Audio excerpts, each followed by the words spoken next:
መሰረታዊ ከሆኑ መድኃኒቶች በእለት ተእለት እንቅስቃሴያችን እስከሚያስፈልገን ነዳጅ ምርትን ከውጭ ለማስገባት የውጭ ምንዛሬ ያስፈልጋል። የውጭ ምንዛሬ በበቂ መጠን መገኘት ደግሞ በውጭ ንግድ ወይም ኤክስፖርት ላይ ይመሰረታል።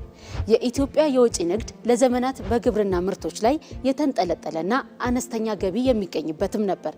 የኢኮኖሚ ጥንካሬ በውጭ ንግድ አፈጻጸም ላይ የሚወሰን መሆኑንም በመገንዘብ የመደመር መንግስት ለዘርፉ ትልቅ ትኩረት ሰጥቶ እየሰራ ይገኛል።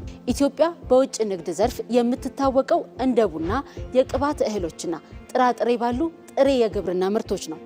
ከዚህ ቀደም የምርቶቹ መጠን አነስተኛ መሆንና የጥራት ማነስ ኢትዮጵያ ከውጭ ንግድ የምታገኘውን ገቢ የተገደበ አድርጎትም ቆይቷል። ከሀገራዊ ለውጡ ወዲህ የውጭ ንግድ ምርቶችን መጠን፣ አይነትና ጥራት በማሳደግ የውጭ ንግድ ገቢን ለማሳደግ የሚያስችሉ ተግባራት እየተከናወኑ ነው። የቡና ወጪ ንግድን እንኳን ብናይ የኢኮኖሚ ዋልታ እየተባለ ሲዘመርለት የቆየው ምርት ከሀገራዊ ለውጡ በፊት የሚያስገኘው ዓመታዊ ገቢ $700 ሚሊዮን ነበር። በ2017 በጀት ዓመት የቡና ወጪ ንግድ ገቢ $2.6 ቢሊዮን ደርሷል። በተያዘው ዓመትም $3 ቢሊዮን ለማግኘት ታቅዷል። የመደመር መንግስት የወጪ ንግዱን በማሳደግ የኢኮኖሚ መዋቅራዊ ሽግግር ማምጣትን እንደ ዋና ግብ ያስቀመጠ ሲሆን የሚላኩ ምርቶችን አይነት የማብዛት ስራም ትኩረት አግኝቷል። በዚህ ረገድ የማዕድን ዘርፍ እንደ ትልቅ አማራጭና የኢኮኖሚ ምሰሶ ሆኖም ብቅ ብሏል።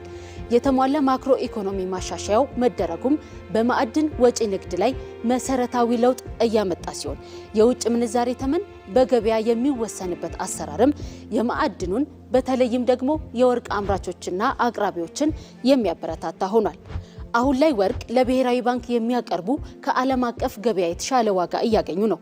ይህም የኮንትሮባንድ ንግድን በመቀነስ ምርቱ ወደ ህጋዊ መስመር እንዲገባ ትልቅ ለውጥ አምጥቷል። ኢትዮጵያ በ2017 በጀት ዓመት ብቻ ከወርቅ ወጪ ንግድ በታሪኳ ከፍተኛ የተባለውን የ$3.5 ቢሊዮን ገቢ አሳክታለች። ከዚህ በተጨማሪም የጨርቃጨርቅ ውጤቶችና የኤሌክትሪክ ኃይል ሽያጭ ላይ ከፍተኛ ትኩረት ተደርጓል። እንደ ኤሌክትሮኒክስ ያሉ የኢንዱስትሪ ምርቶችም በኢትዮጵያ የወጪ ንግድ ዝርዝር ውስጥ ያላቸው ድርሻ ከጊዜ ወደ ጊዜ እያደገ ነው። በተሟላ ማክሮ ኢኮኖሚ ማሻሻያው ተግባራዊ የተደረገው የውጭ ምንዛሬ አስተዳደር ማሻሻያ በውጭ ንግድ ላይ ለተሰማሩ አካላት በርካታ ማበረታቻዎችን ይዞ መጥቷል። ላኪዎች ከዚህ ቀደም የሚያገኙትን የውጭ ምንዛሬ የተወሰነ ድርሻ ለብሔራዊ ባንክ እንዲሰጡ የሚያስገድደው አሰራር እንዲቀር መደረጉም በዚህ ረገድ የሚጠቀስ ነው። በተመሳሳይ የማዕድን ወጪ ንግድ ፈቃድ አሰጣጥና የጉምሩክ ሂደቶችን በዲጂታል በማገዝ ቢሮክራሲውን ለመቀነስ ተሰርቷል። በአጠቃላይ የኢትዮጵያ የወጪ ንግድ ዘርፍ ካለበት የታሪክ ተጽዕኖ ተላቆ ወደ አዲስ ምዕራፍ እየተሸጋገረ ይገኛል።